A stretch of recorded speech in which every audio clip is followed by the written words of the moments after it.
symptomatic or acute hyponatremia can be a little bit rapid, but still the usual recommended rate of correction is no faster than 1 milliequivalent per liter per hour. For initial 6 to 8 milliequivalent per liter increase, then it should be slower. So in first 24 hours, it is 10 to 12, just half of 24. 10 to 12 milliequivalent per liter should be the correction. So our goal is not correcting the sodium, but correcting cerebral edema, which occurs in rapid hyponatremia. When rapid hyponatremia develops, there is chance of cerebral edema. But if you correct that rapidly, you can have osmotic demyelination syndrome. Most commonly occurs in the central pontine region. That's why it is called central pontine myelinolysis. In the severe most form, there will be quadruplasia, very dangerous thing. That's why we should always bear in mind that we should correct it slowly. So in most severe conditions, what we use, otherwise we can use normal saline, which is in case of hyponatremia, our plasma is little hypotonic, but this normal saline, which has around 300 millimole per liter osmolality, is a little bit hypotonic. So we could use if there is no serious symptoms. Otherwise, what we can use in more serious cases, what we can use this more dangerous thing. It should be used very cautiously. 3% saline. So how do we calculate sodium deficit? Total sodium required in milliequivalent is equal to sodium desired, sodium measured, whatever the patient sodium. The difference multiplied by total body weight in kg. Convert that into total body water. This is total body water in kg, which is that we have discussed. 60% for male, 50% for female, and in elderly it is 50 and 40% again. So how much sodium does it contain? It contains 513 milliequivalent sodium in 1 liter of 3% saline. So total sodium deficit in milliequivalent divided by 513 will give the total volume required. And ideally, this should be done with guidance of renal medicine, renal specialist, if possible in ICU setting, because it is not risk-free. So when the symptoms improve, the rate we have already discussed.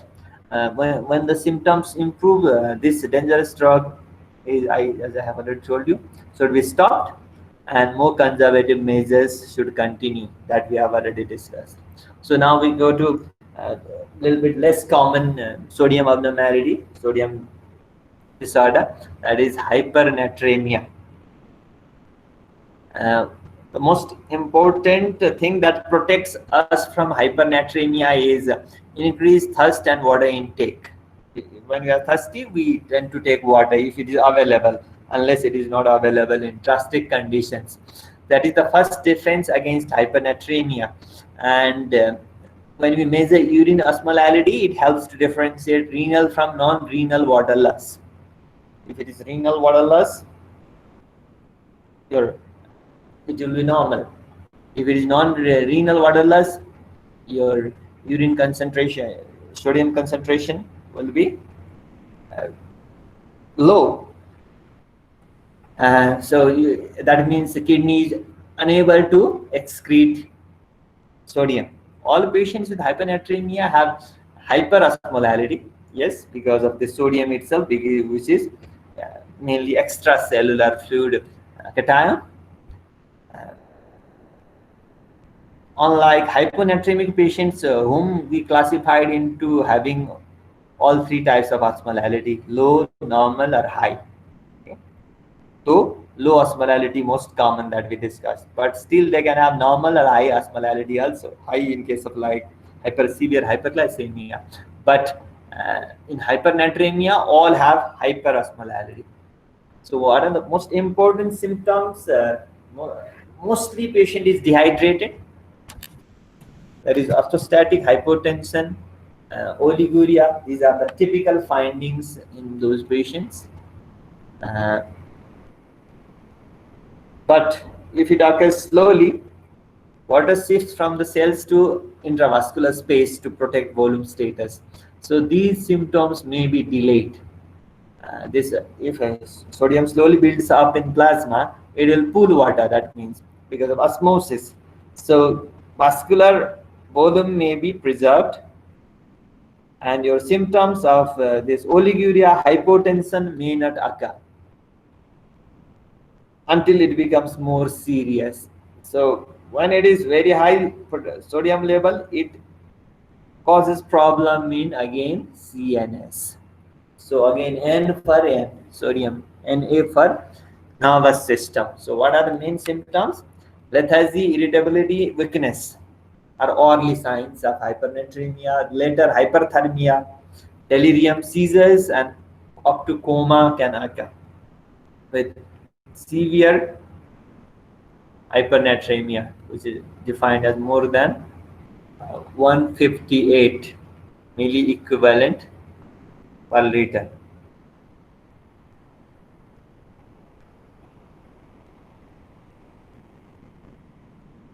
This is more dangerous level of hypernatremia. Treatment of hypernatremia includes correcting the cause of fluid loss, whichever it is. Sometimes even diarrhea can cause hypernatremia. Usually it can cause hypernatremia. So we don't know exactly which disorder will lead to hypernatremia, though usually most of the fluid loss will cause a loss of sodium also equally. So there is hypovolemia rather than hypernatremia. But there can be hypernatremia also. So replacement of waters and electrolytes. Other electrolytes may be low. There can be hypernatremia, but other electrolytes may be low. So we have to replace the fluid, water, that means with electrolytes as per finding, as per the investigation suggests. If hypernatremia is rapidly corrected, just opposite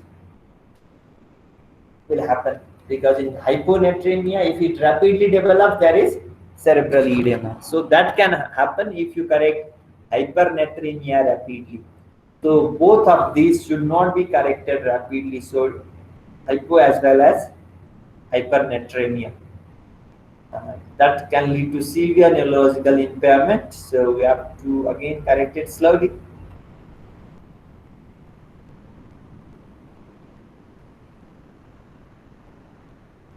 So generally again, like increasing it, decreasing it should also be approximately 1 milliequivalent per liter per hour, unless it is very serious, dangerously high. Total target we can reach in 48 hours with this rate, 1 milliequivalent per liter per hour. So there is mostly hypernatremia occurs with, most commonly it occurs with hypovolemia. So this should, they can receive isotonic saline, that is also called normal saline. Classically it is called normal saline. Restore euvolemia and treat hyperosmolarity, because normal saline, which is around 300 milliosmol per kg, is hypoosmolar because of too much sodium. In that case, the patient will have this patient will be in hyperosmolar state. So this saline 308, though our normal osmolarity is around 275 to 95 or 275 to 90, but still this is also hypoosmolar for them. So it will provide both water and sodium, but less sodium in comparison to water if you compare the sodium level already there in plasma. So it is hypoosmolar, not for our normal plasma, but in case of this hypernatremia. That's what you have to understand. After initial volume resuscitation with normal saline, we should not continue with that.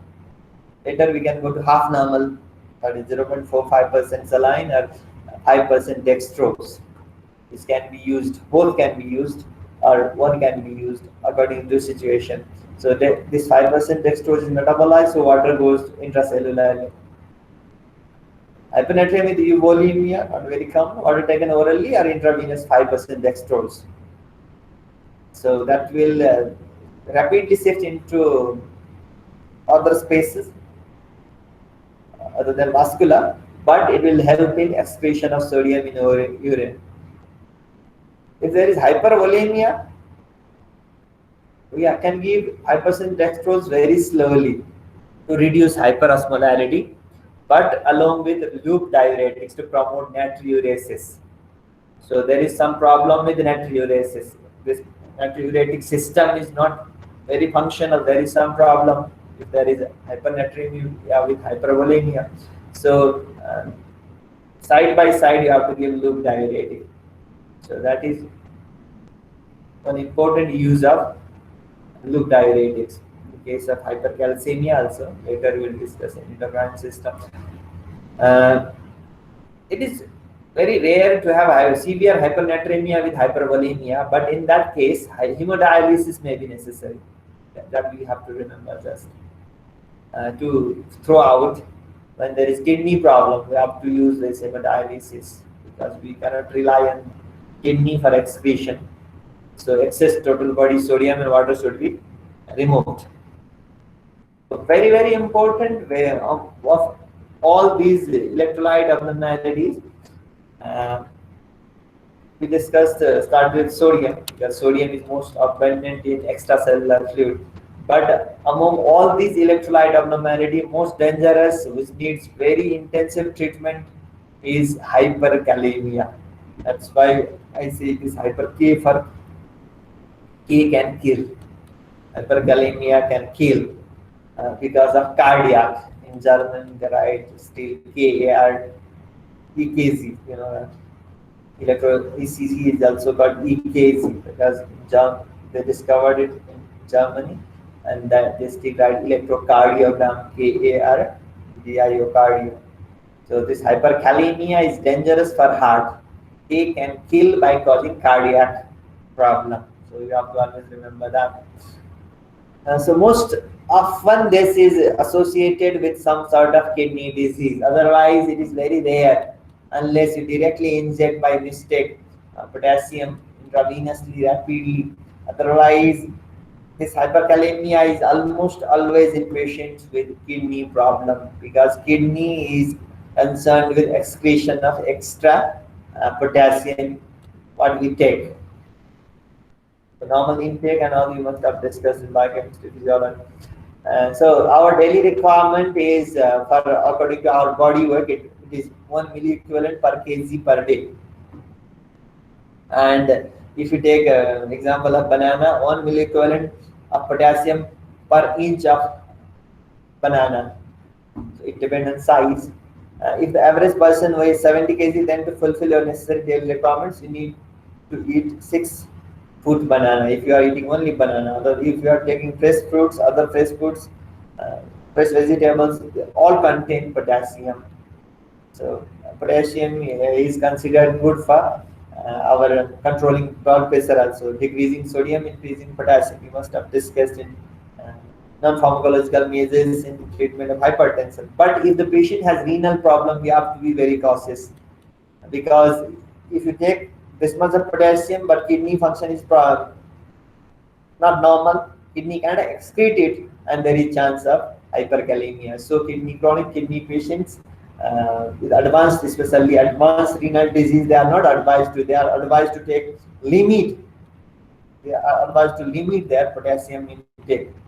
So normal potassium level that we usually refer is 3.5 to 5.5, though 3.2 up to 3.2 we may consider not very abnormal, but classically it is easy to remember as 3.5 to 5.5 milliequivalent per liter.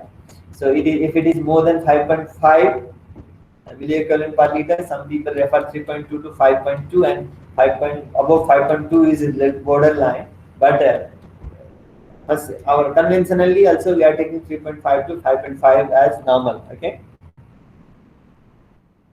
So first thing is you have to see the patient, you have to see the value both, and whether the value is accurate or not. We have already discussed the causes and all in biochemistry, so you can go back to that because we have to discuss so many things. What are the ECG or EKG changes? I am using EKG here to remind you of this. Potassium has very important role in causing, I mean, normal cardiac rhythm also, and causing abnormalities also if it is low or high.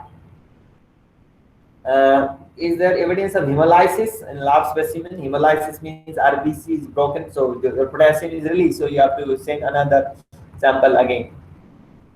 So if there are ECG changes, earliest ECG changes, but we should never think only of ECG, because sometimes high, significantly high level also can give normal ECG, that you have to mind.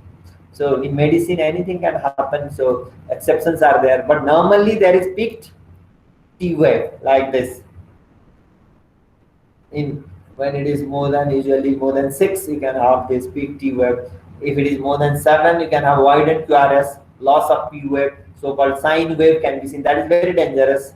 So when you see peak T wave, it is time to act. Otherwise, also you have to be very suspicious in case of patients who have kidney disease, certainly with diabetes. Widening of QRS complexes will give something like this picture. Ventricular tachycardia and polymorphic ventricular tachycardia, that is called the Sadisty point, is can occur, and this is very dangerous. This can lead to cardiac arrest. It is triggered, so it is you have to act very rapidly. So most important things, objective is to stabilize myocardial membrane, because hyperkalemia can cause cardiac arrest. Initially cardiac dysrhythmias like we discussed, and then cardiac arrest. So there is a serious problem in depolarization, leading to failure of this depolarization, leading to cardiac arrest. So first we have to stabilize myocardial membrane, then only we drive extracellular potassium into the cells. So these are the principles, what we do exactly. Okay.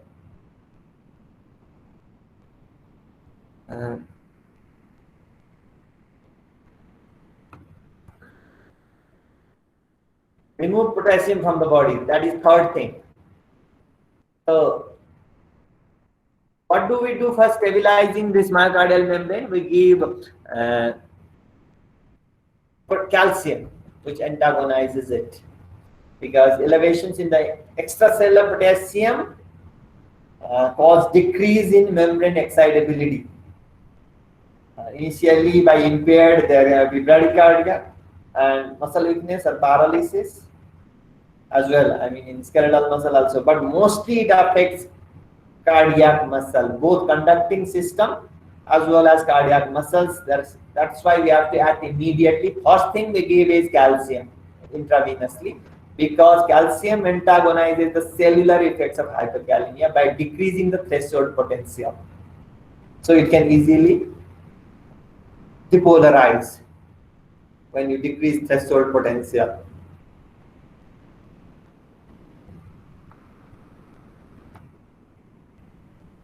So calcium preparations usually given intravenously are calcium gluconate, can be given in emergency situations. We use calcium gluconate because it can be given by peripheral vein. It is not highly irritating to the vein. Calcium chloride can only be given, it has higher concentration of calcium.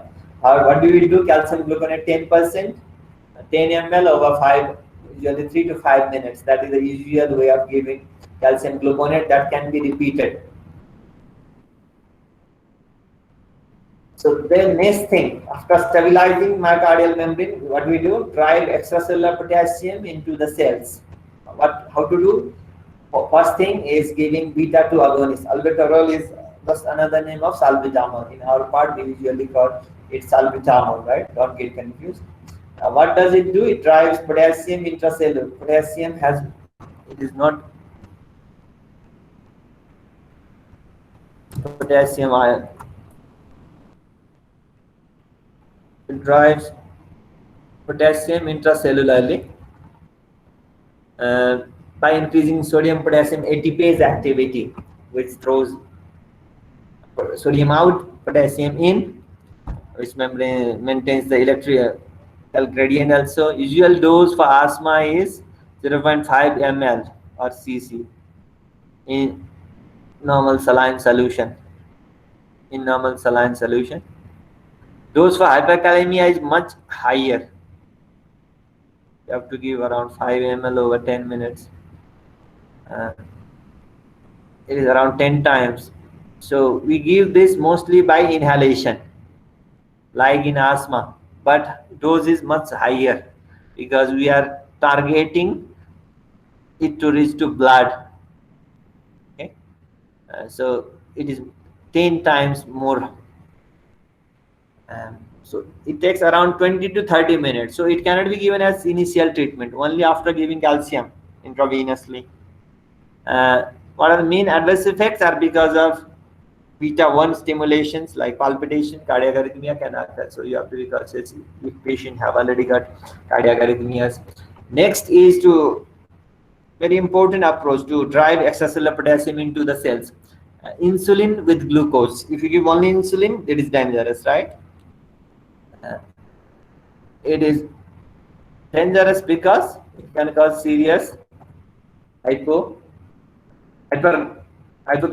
and can kill again. So never do that. You should always give along with glucose. One ampoule of 50% dextrose is written as D50, with usually 10 units of regular insulin is given intravenously. We have to flush that with normal saline because it can cause problem in the vein because of it is very thick. So effect will be seen in 30 minutes with peak effect in 60 minutes. We have to watch for hypoglycemia again. So this is again same approach to drive extracellular potassium into the cells. After salbutamol, we have insulin and glucose. Then if there is acidosis, sodium bicarbonate.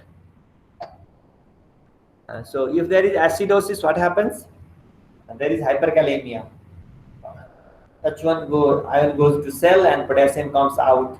So it is important to treat acidosis if it is associated with hyperkalemia is associated with acidosis. So if there is if you can maintain alkalosis, potassium can be lost. But it is only when hyperkalemia is secondary to severe metabolic acidosis. Otherwise, you should not give. We should rely on other measures only. They are not long-lasting effects. So then this needs much more time. That's why last. Removal of potassium from the body. Loop diuretic like furosemide, torsemide. Loss of potassium in urine by inhibiting sodium potassium 2 chloride transporter in loop of Henle, thick ascending loop of Henle. So there should be normal renal function. Otherwise, we cannot depend on this. And I told you that mostly this hyperkalemia occurs in patients with chronic kidney disease. So we cannot depend much on this unless you are sure that there is good renal function. So what we can do next to remove potassium from the body? Again, sodium polystyrene sulfonate. This is called treatment with resin, ion exchange resin, which is given orally. It exchanges sodium for potassium. It gives sodium and it binds with potassium in the gut, decreasing total body potassium lost from the gut. It doesn't allow potassium to be reabsorbed in the gut. So it is not immediate measure. It is also given after other measures only. So it is removed only after 8 to 12 hours. It is given orally or rectally. Adverse effect intestinal necrosis, gangrene. So it should be used very cautiously. So what are other measures? Again, like in serious hypernatremia, where renal function is impaired, we have to go for hemodialysis. So again, we can go for dialysis to remove the potassium by hemodialysis or peritoneal dialysis. We will study later in medicine. So what are the major causes you have discussed in biochemistry? So I'm not going. Pseudo should be always be borne in mind, like because of hemolysis. Drugs like which spare potassium sparing diuretics or ACE inhibitors, ARBs, excessive intake in the face of kidney impairment. Otherwise, kidney usually will excrete. So I think causes I need not discuss in detail because we have discussed pseudo hyperkalemia, prolonged use of tourniquet, hemolysis, delay in processing of blood if you keep for a long time before testing, severe leukocytosis, severe thrombocytosis, all will have intracellular potassium that will be slowly leaked. So these are all causes of pseudo hyperkalemia that you have to bear in mind. Others, because you have to focus on treatment, I have kept these causes.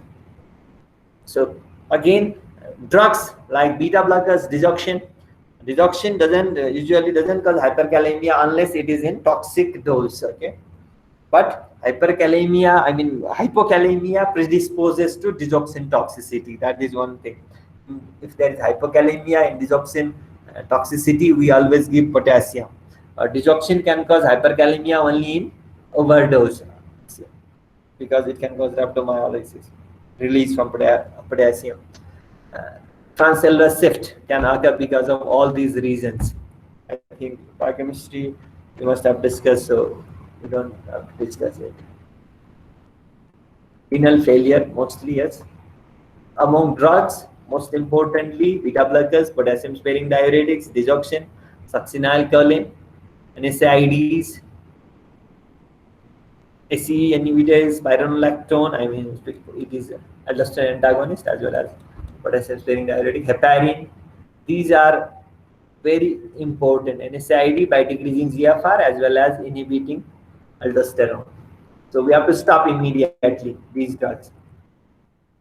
Hypokalemia, which is less common, but in severe case only it is very dangerous. Otherwise, mild case of hypokalemia is not dangerous. We can give oral, we can increase the oral intake. So what are the major causes? Poor intake, loss from GI tract, is especially like severe diarrhea, vomiting, loss in urine, defective reabsorption can occur, mineral corticoid excess.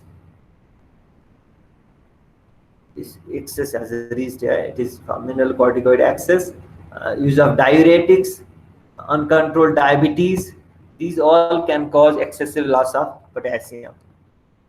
Tiredness, muscular weakness, paralysis, polyuria, long-standing hypokalemia will lead to polyuria. ECG changes in just opposite to what we saw with hyperkalemia, flattening of T waves followed by U wave. Ventricular arrhythmia, asystole can occur in serious if it is less than usually less than 2.2 or less than 2. Ventricular arrhythmias, asystole can occur. Prevention of hypokalemia is important by monitoring patients at high risk, like patients on loop diuretics or even thiazide diuretics or high dose corticosteroid that will lead to potassium wasting. Aldosterone like oxen is there, right? Take measures to prevent potassium sparing, like combining other diuretics with potassium sparing diuretics or ACE inhibitors, beta blockers. Supplementation of potassium, like if normal kidney function is there, we can give potassium rich food or even potassium supplement. Oral supplementation can be given for mild to moderate hypokalemia. Oral KCl, highly irritant though, it should be diluted in much higher volume of water or fruit juice because it is highly irritant for esophagus or stomach also. So it can be, we should always ask the patient to take it dissolved in a glass of fruit juice or water. Slow intravenous infusion in case of severe hypokalemia. It should be slow, okay, because it is written in red. It should be slow. Intravenous infusion of severe hypokalemia, it also kills because like rapid infusion of sodium is dangerous. Likewise, it is much more dangerous. Immediately it can kill because of cardiac arrest. So a rapid rise in K kills. K means potassium. So no more than 20 millimole in 3 hours should be given, the total amount of potassium. So if there is recurrent hypokalemia, there can be hypomagnesemia. There are reasons for hypomagnesemia we are not discussing, but hypomagnesemia should also be corrected because hypomagnesemia doesn't allow this potassium to come into this extracellular fluid or vascular compartment. So there will be hypokalemia. So we have discussed the sodium disorders. So what we are discussing briefly is hypovolemia, though you have already discussed shock. Mainly you have discussed probably anaphylactic shock, cardiogenic shock, septic shock, cardiovascular system. So hypovolemia is very important because it can occur because of this severe heat, like heat stroke or bleeding after trauma. So whatever fluid is lost, whenever there is a loss of fluid, significant volume of fluid is lost, irrespective of the type of fluid, it will lead to hypovolemia initially, and if it becomes profound, it will lead to hypoperfusion of vital organs, that and impairment in organ function, that is called hypovolemic shock, right? So this volume depletion or hypovolemia uh, consists of water loss, electrolyte loss together with water, and that leads to contraction of extracellular fluid volume. So plasma volume will also be significant. That will lead to decreased organ perfusion and decrease. We can see that as fast, very fast pulse and low blood pressure. This can be from renal or non-renal origin. If you go to your, if you are exposed to heat under the sun for long term, it is non-renal loss, and sometimes it can be renal loss also. In case of over enthusiastic treatment with these diuretics, you can have hypovolemia or even hypovolemic shock if the patient is predisposed. So that is renal loss. So what are the main features of hypovolemia? Hypervolemia is much less common. Hypovolemia is much more common. So what are the main signs? Thirst, dizziness, and standing. That is postural hypotension. Because of postural hypotension, so it comes in sign, weakness, lethargy. So signs are postural hypotension, tachycardia, dry mouth, reduced skin turgor, reduced urine output, very concentrated urine, high colored urine, weight loss. So if you are measuring it regularly, you can see as weight loss also, delirium, stupor, coma, and in severe most form, death can occur with hypovolemic shock. So we have to recognize it early and treat early. Like even in cholera, we can have hypovolemic shock, but if you start ORS immediately, we can prevent that. So acting immediately is very important, especially prevention of hypovolemic shock can be done if you recognize hypovolemia early and treat early. Hypervolemia is not very common, though it can occur, especially when you give over enthusiastically, you give fluids intravenously, especially, or even orally in patients who are unable to excrete it, like CKD patients or acute kidney injury patients. So ankle swelling, abdominal swelling, breathlessness, fluid accumulates, peripheral edema, pulmonary crepitations when you can hear in base of lungs, ascites, weight gain, hypertension can occur. So causes of hypovolemia, inadequate sodium intake, like environmental deprivation, inadequate therapeutic replacement, gastrointestinal sodium loss, vomiting, diarrhea, fistula, excessive sweating or burns, where you have lose plasma also, renal sodium loss, renal corticoid deficiency, some specific forms of tubulointerstitial diseases, bowel obstruction, peritonitis, pancreatitis. You can have internal loss. Internal plasma volume is lost into third, so-called third space, and reduced blood volume. Importantly, when there is trauma, serious trauma, you can have blood loss, and that will lead to acute hypovolemia. So what the basic daily water and electrolyte requirement you have to know? It is according to kg, 35 to 45 ml per kg. That is minimum requirement actually. So whenever you are in your insensible loss increases, you will have to increase. So sodium 1.5 to 2 millimole per kg, potassium 1 to 1.5 millimole per kg for normal people who have normal kidney function. Okay. So management of hypovolemia, sodium. So there is both sodium and water depletion. If there is more water depletion, it will lead to hypernatremia, that we have already discussed. So when there is depletion of both Sodium will be normal, but there will be hypovolemia. If there is more sodium, less water is lost, it will lead to hyponatremia. If it is proportional, then it will be just hypovolemia without hypo or hypernatremia. So what we have to do, treat the cause where possible to stop ongoing salt and water loss. Diarrhea, especially in diarrhea, we should not try to stop the diarrhea. That is special thing. Replace the salt and water deficits. So if the patient is exposed to heat, you can take the patient to cool environment. That is treating the cause. But treating the cause in diarrhea immediately, even if it is bacterial diarrhea, just giving antibiotic is not sufficient. So you have to go for replacement immediately. So very important thing mostly is replace salt and water deficits. Provide ongoing maintenance requirements, usually by, in case of serious hypovolemia. In all the cases, we can give by oral, like ORS in diarrhea. Otherwise, if there is significant hypovolemia or patient already in hypovolemic shock, we have to give fluid by intravenously because we cannot wait for absorption to occur. It will take more time and patient will go into organ dysfunction, acute kidney injury will occur, other organ dysfunctions will occur. So intravenous fluid therapy is used to treat severe hypovolemia or hypovolemic shock and to maintain water, sodium and potassium intake when patient cannot take orally because of any reason. Like if patient has a heavy trauma in head or face, then patient cannot take orally. Or patient has to be operated immediately in chest, abdomen, patient should not be given orally. It should be all the cases where you cannot give orally because of any reason. So you have to give this water, sodium, potassium according to requirement.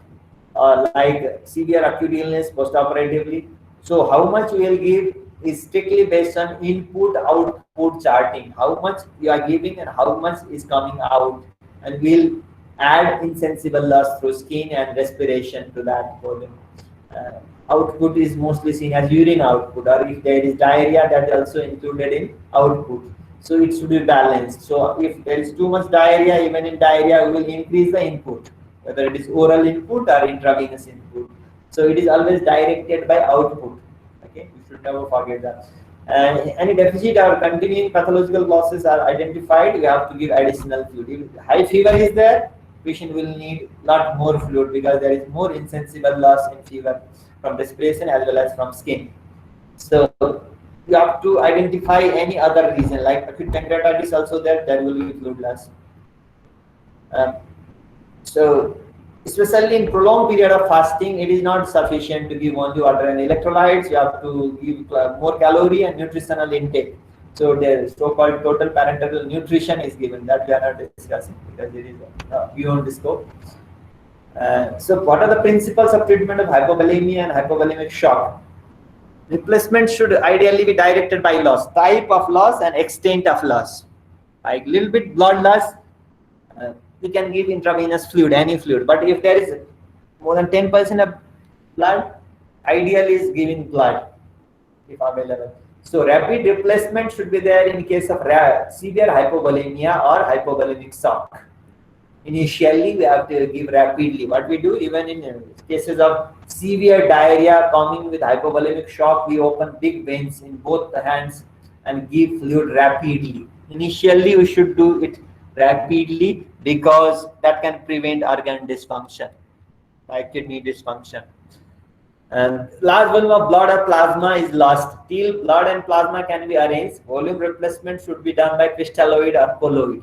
Colloids used to be used more frequently in past because they are retained in plasma long because of their property, their high molecular weight. But nowadays, crystalloid are equally used and they are thought to be equally good, if not superior. So we'll discuss a little bit about colloids.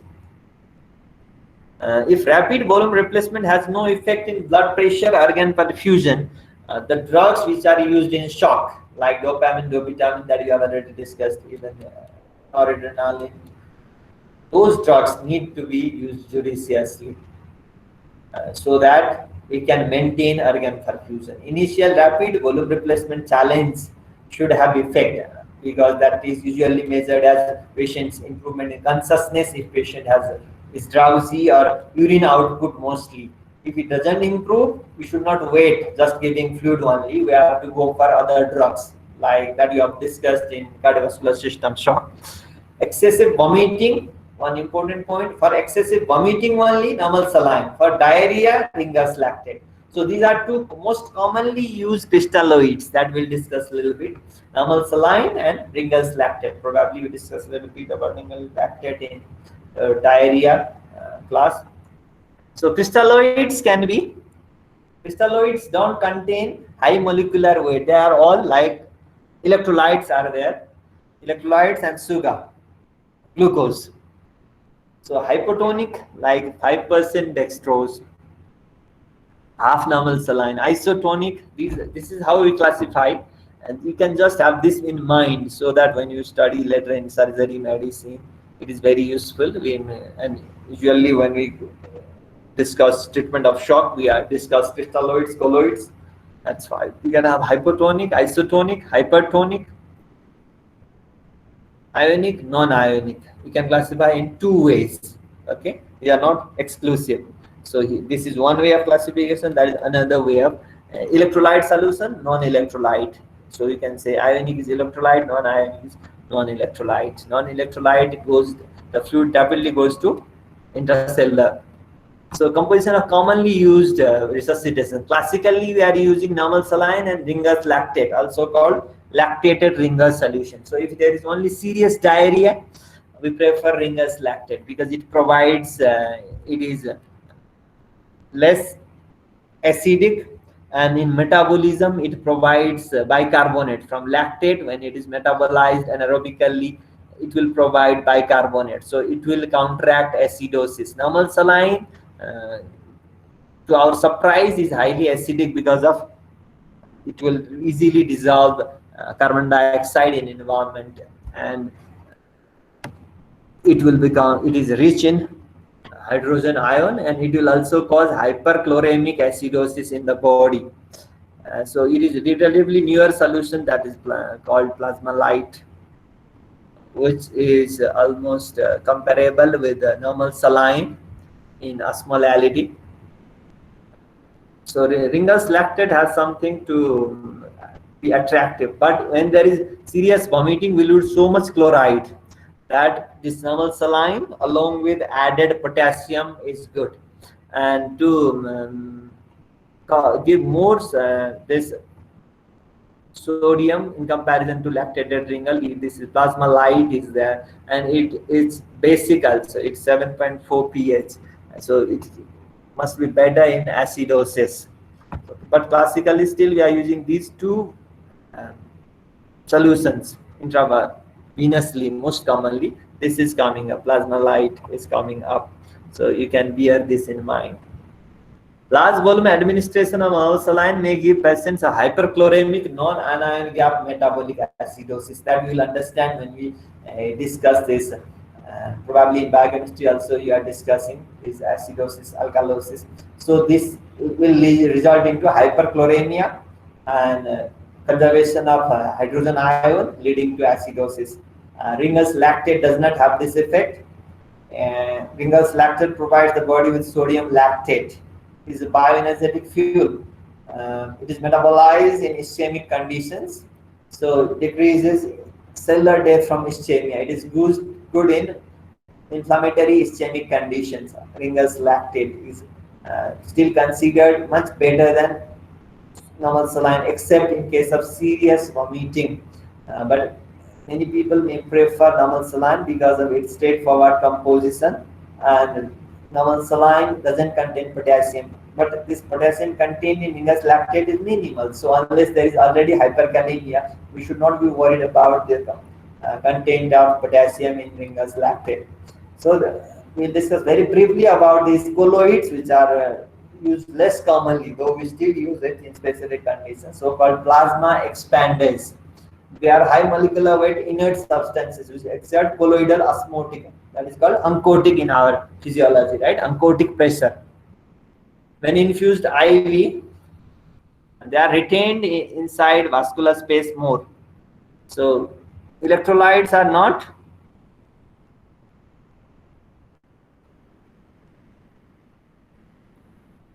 fluid given with like normal saline RL will distribute only around 20% will remain in intravascular. So rapidly their effect we can vanish. So these colloids, these plasma expanders are used to correct hypovolemia due to loss of plasma blood in emergency situations. Till you can arrange blood and plasma. So actually the advantage over crystalloids is dubious, and they have more adverse effects. So should be used only in dire emergency. Hypersensitivity reactions including anaphylaxis, fever that manifest as fever, anaphylactoid reactions can occur, severe skin rash, even hypotension can occur. So we have to be more cautious. Most commonly used are human albumin, dextran, polyxylene, HITA starch. These are all high molecular weight compounds which exert, we are inert, they are non-toxic, and they exert oncodic pressure. And they are primarily substitutes for plasma, as I have already told you. They can be used in burns, some cases like burns, hypovolemic shock immediately, especially because of blood loss, severe trauma, extensive tissue damage. But they are contraindicated in severe anemia, cardiac failure, because they can precipitate pulmonary edema, liver disease, renal insufficiency, where hypervolemia can easily precipitate your further cardiac failure can occur. Okay. Comparatively, if you see crystalloid and colloid, colloid solution in plasma half-life 3 to 60 minutes, only crystalloids half-life several hours. So we have to give much higher volume. So it replaces fluid volume per volume because it is distributed into all body compartment. You need much higher volume. Excessive use can cause peripheral and pulmonary edema. It can precipitate cardiac failure. So mostly they freely cross capillary walls. Very less remains in intravascular space, as I have told you. It remains there for long. That is the main advantage. And colloids are expensive. Like allergic reactions can occur with colloid. Some patients, these are from animal products, unsuitable for strict vegan vegetarian people.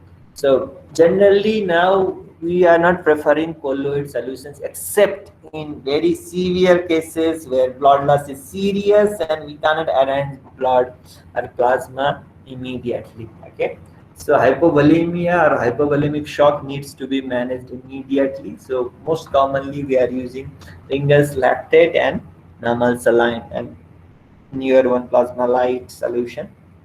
So we have to know a little bit about that. Thank you very much. So I think